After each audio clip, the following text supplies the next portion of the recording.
Well, in the chapter on the Civil Rights Movement, I take up Dr. King and Adam Clayton Powell as a pillar of cloud and fire. Dr. King as a pillar of cloud, and and Adam Clayton Powell as a pillar of fire. And when I say pillar of fire, I mean someone who kind of brandished, if you will, his brashness, a boldness, a certain radical nature.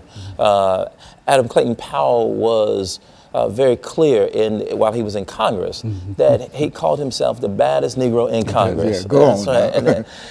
and he flouted the rules. He didn't stomach segregation. He didn't take kindly to the kinds of conventions that made African Americans second class, and part it had to do with his upbringing, had to do with who he was, but it also had to do with, I think, growing up in Harlem, and he really was. I call him a son of the Harlem Renaissance. He was the new Negro, as I understand it, that the Harlem Renaissance writers had hoped for. He started one of the first boycotts of the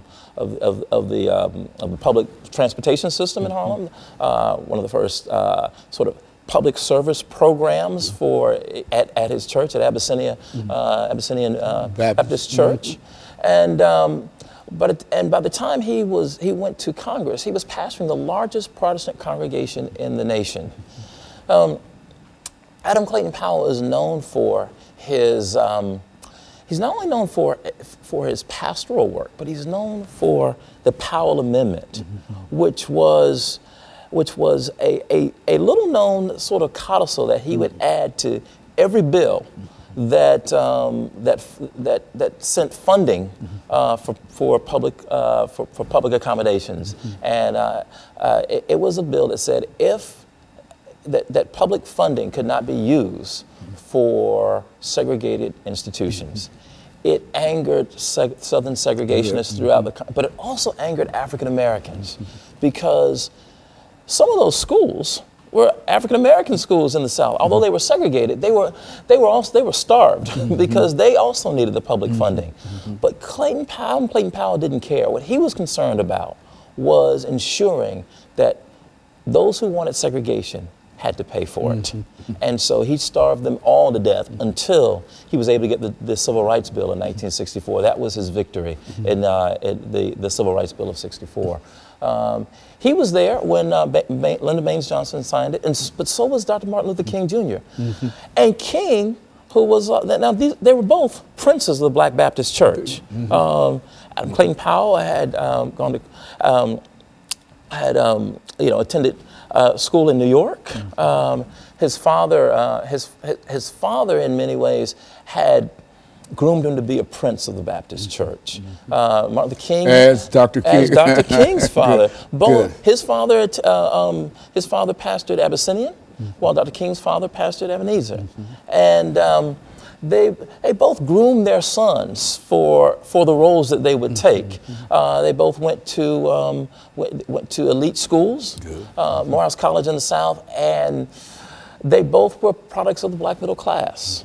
But where they differed, I think, was Dr. King grew up in the segregated South, born right at 1929, just as America was going into the Great Depression. And Dr. King saw a different and a brutal side of white segregationist power.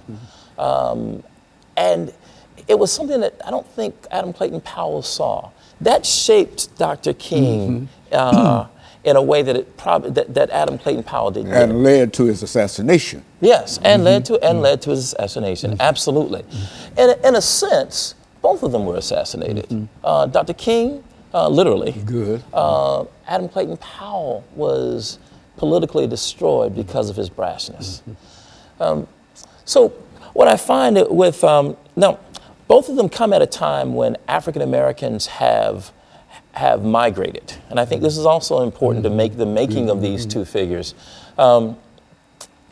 African Americans began to migrate immediately after the Civil War, every 10 years you look at the census, you see more and more African Americans migrating toward the west and toward the north, except for the 10 years during the Depression when you don't see much migration. But you see, and so African Americans migrated from rural communities in the South to cities in the South like Montgomery and Atlanta. That created the possibility for a Montgomery bus boycott, but also created the possibility for an Abyssinian Baptist church, which was Adam Clayton Powell's political base, and which became for Martin Luther King the base for the Montgomery bus boycott and Ebenezer.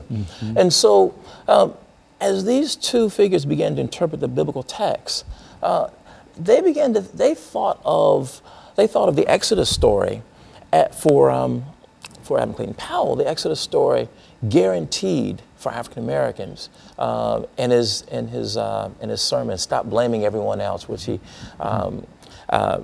preached at Abyssinian Baptist Church in the 50s. It was a sermon that invited African Americans to fully participate in what it meant to be a citizen, take responsibility for what it meant to be a citizen. He really pushed African Americans. He pushed African Americans to take responsibility for it. And so for Martin Luther King Jr., however, there was a different way of understanding the biblical text. Martin Luther King Jr.,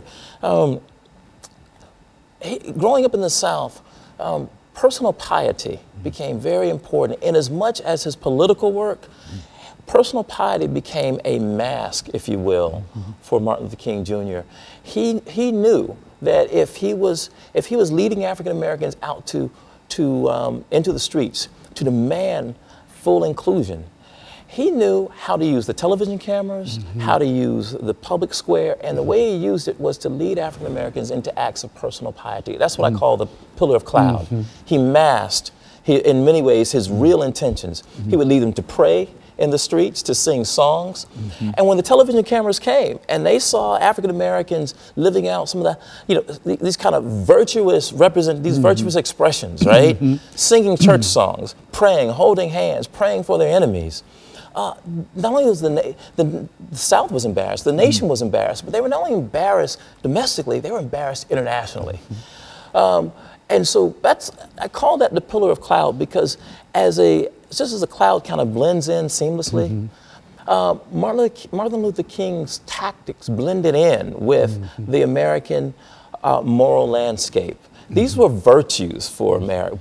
And this was also Dr. Martin Luther King behind the veil. Yes. And you know more about that because of one of your professors, I'm sure. Dr. Baldwin. Dr. Baldwin, he talked about that and et cetera. And I think that you're an excellent reflection in terms of what he said about that and some of the things that you're saying about that. And I want you to know that the information that you're giving us now is very, very precious. And I think that understanding these two individuals and some of the things that they faced and how different they were, one from the north and one from the south, but yet and still they had the same commitment, and while they went about it differently, they had the same commitment in terms of the uplift of African Americans to eventually reach the promised land. And I think that that's what we're still trying to move toward. And that's what we're still trying. That's what I hope that as you read my book, but as we think about biblical interpretation today,